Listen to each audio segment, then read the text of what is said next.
And we're live. My mother and daughter. Yeah, my mother, my wife and daughter. Boy, did I screw up on that one, didn't I? My mother isn't here, but here you go.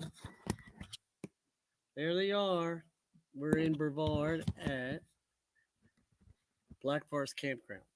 We love it up here. We're going to be here till Saturday, and we're going to have a lot of fun. We got here at 7:45. It's about 70 degrees up here. Eat your heart out, Florida. So it's nice and cool. So I want to go over a few things. And the one thing, basic, important thing is the race with volunteers. I've talked to a lot of race directors, and it's a problem getting volunteers. So how do we change that? I had 12 volunteers that were supposed to show up at last Saturday's race. They didn't show up, and it makes a mess. A lot of people that are running don't see behind the curtain that what goes wrong, but I can tell you, I wasn't happy camper. So what do we do? Here's the thing. We have the marathon, half marathon, 10K and 5K, and there are people that stay there and watch their friends, family, other students that I need to turn this off.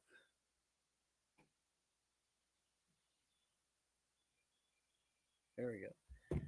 And they stay there for the length of the race. So that could be 4 hours. So what I was thinking of doing is okay, offer the runner that brings their parents or friends or husband or whatever to man a hydration station and take care of it with the water and uh, the other hydration stuff that we have, Gatorade, and stay there. Okay, for them staying there, I would comp the whole amount of the race for the marathon for that person that's running the race, so they can set it up. I could even, they could watch their son, daughter go by, and could have a lot of fun. I give them the cowbells, the whole 9 yards. So that's what I was thinking. So we have a hydration station 1.5, so we could have two, one on each side, one runner's family, another runner's family, and they could be there, and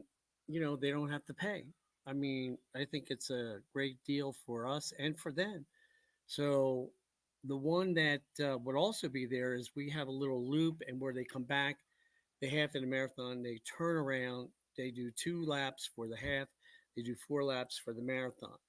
So a lot of the friends and family would sit there in a little chair and wait, and they would cowbells as they came by. Here's what I'm thinking of doing: is putting up the hydration along there with all the igloos.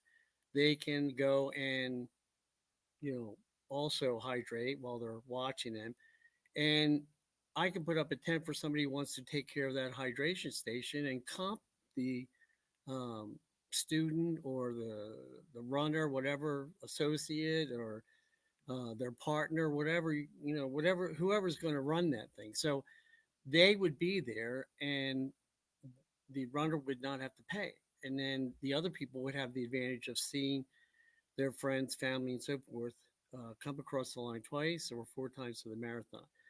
So I'm thinking of doing that for the next races where I would outline it, explaining what happens.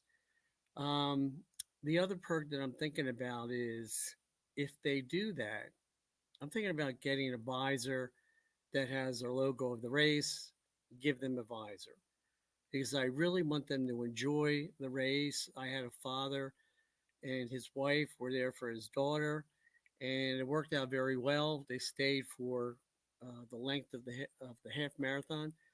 I got a picture of them. I'll have to put it up later, but I'm thinking of a lot more perks that we can do because the volunteers, they're the ones that make the race, and I just need a lot of volunteers. It's really difficult to get them. When we did the one up in Hawthorne and everything, we had some volunteers up there, worked out pretty good up there. But the one down in Brooksville, we were really shy of volunteers. And that means I got to send my wife out or send my daughter out. And it puts us in a weak position. So that's basically so what we're thinking about. So it would be this is a hat, but it would be a visor. We have ones being printed up, bring your buns off. Another one the Blueberry Cupcake Marathon. So um, I think that would work. Now, if anybody has a better idea, let me know. The other thing is a bottled water. I don't know what to do with that. More igloos or cups with the water and Gatorade in it, but the bottles naturally go all over the place. They have the caps, which is a pain in the neck. So we're thinking about that. If anybody has um, an idea based on trying to be a little more environmentally uh, concerning as far as not having the bottles out there, uh, you can send me an email and let me know what you think of that. But we're looking at that, so it makes it a lot easier. So we're not picking up a lot of the trash and so forth. Maybe more, uh, trash cans like made out of cardboard box, some things like that. So we're looking at this. So the next we have coming up is we have a few up in Gainesville, and we're going to experiment with the hydration. I'm going to send something out for those people. I'll put it on the website about not having to pay if you're willing to man a hydration station and stay there for the length of the person that's doing the running. Now, if they don't have somebody,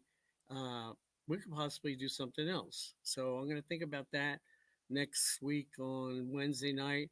We're going to go over that. We'll have hopefully my wife and my daughter will be on board there, and we'll discuss it. So uh, I'm going to show you the visors that I have, and I'll show you next Wednesday night. But um, please send some information, some positive things that we can do, or you've seen in other races that we can incorporate for the races that are coming up.